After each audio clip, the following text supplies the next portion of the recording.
आज मयूरभंज जिलार पूरा सांसद एवं विधायक यही स्थान बागडिया स्थान एकाठी थी आम स्वास्थ्य विभाग तरफ गोटे मेगा कार्यक्रम 18टा प्रोजेक्ट पाखापाखि 20 कोटी टंकार आम श्री गणेश एवं शिलान्यास कार्यक्रम कराला गोटे जगारू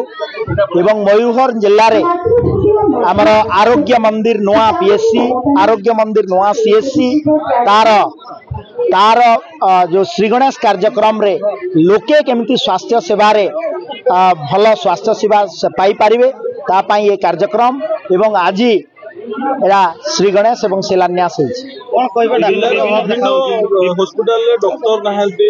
वर्तमान भी विभिन्न जो रही एम्बुलेंस पहुंची पारनी लोक मैंने भय कि आसोटिया कौन सब व्यवस्था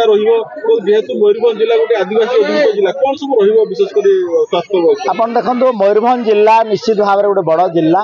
एवं मयूरभंज जिलार समस्त आदिवासी को मुझे धन्यवाद देवी जे से माने मोहन सरकार हेबारे बड़ भूमिका ग्रहण करिसंती 7 जन 9 जन विधायक मंत्री विधायक एवं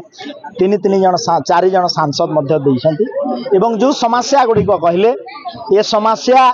आमे उत्तराधिकारी सूत्र रे पूर्व सरकार टू पाइचु and government is a continuous process एवं आमर सरकार को मात्र 4 मास होइछि एवं 4 मास भितरे मयूरभंज जिल्ला रे एटा उडे होउछि उडे बड़ कार्यक्रम जो कि आम 18टा प्रोजेक्ट श्री गणेश एवं शिलान्यास कार्यक्रम होइछि आगामी दिन रे जो डिमांड लोकंकर एवं आपण जो प्रश्न भी पचारि तार जे हॉस्पिटल रे डॉक्टर देवा पई एवं विभिन्न स्वास्थ्य सेवा क्षेत्र में उन्नति पहुँचेवा माननीय मुख्यमंत्री मोहन चरण माझी जी सदा चेष्टित एवं आम चेष्टा अनेक स्वास्थ्य केन्द्र में जो अच्छी एजेंसी अंडर जो पिला माने काम कर रेगुलराइज नहीं कौन कहे आप देखो ताकू गवर्नमेंट विल थिंक ऑफ त्यागन मेडिकल कॉलेज रे जो होई 3